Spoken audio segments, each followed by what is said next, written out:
La Genèse, chapitre 7. L'Éternel dit à Noé, « Entre dans l'arche, toi et toute ta maison, car je t'ai vu juste devant moi parmi cette génération. Tu prendras auprès de toi 7 couples de tous les animaux purs, le mâle et sa femelle, une paire des animaux qui ne sont pas purs, le mâle et sa femelle, 7 couples aussi des oiseaux du ciel, mâle et femelle, afin de conserver leur race en vie sur la face de toute la terre. Car encore 7 jours, et je ferai pleuvoir sur la terre 40 jours et 40 nuits, et j'exterminerai de la face de la terre tous les êtres que j'ai faits. » Noé exécuta tout ce que l'Éternel lui avait ordonné. Noé avait 600 ans lorsque le déluge d'eau fut sur la terre. Et Noé entra dans l'arche avec ses fils, sa femme, et les femmes de ses fils, pour échapper aux eaux du déluge.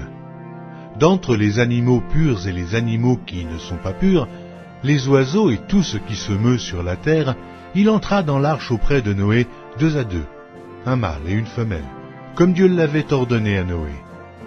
7 jours après, les eaux du déluge furent sur la terre.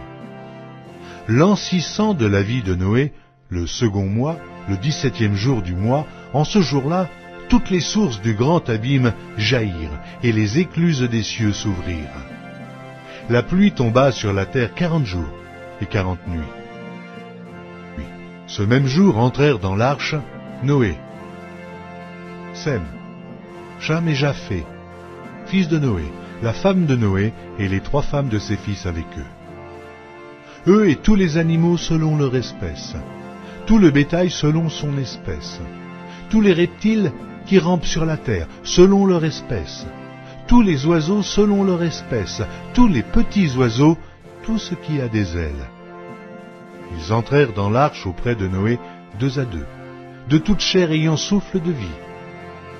Il en entra mâle et femelle de toute chair, comme Dieu l'avait ordonné à Noé, puis l'Éternel ferma la porte sur lui.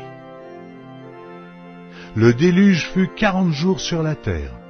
Les eaux crurent et soulevèrent l'arche, et elle s'éleva au-dessus de la terre. Les eaux grossirent et s'accrurent beaucoup sur la terre, et l'arche flotta sur la surface des eaux. Les eaux grossirent de plus en plus, et toutes les hautes montagnes qui sont sous le ciel entier furent couvertes. Les eaux s'élevèrent de 15 coudées au-dessus des montagnes qui furent couvertes. Tout ce qui se mouvait sur la terre périt, tant les oiseaux que le bétail et les animaux, tout ce qui rampait sur la terre et tous les hommes. Tout ce qui avait respiration, souffle de vie dans ses narines et qui était sur la terre sèche, mourut. Tous les êtres qui étaient sur la face de la terre furent exterminés, depuis l'homme jusqu'au bétail, aux reptiles et aux oiseaux du ciel. Ils furent exterminés de la terre. Il ne resta que Noé et ceux qui étaient avec lui dans l'arche. Les eaux furent grosses sur la terre pendant 150 jours.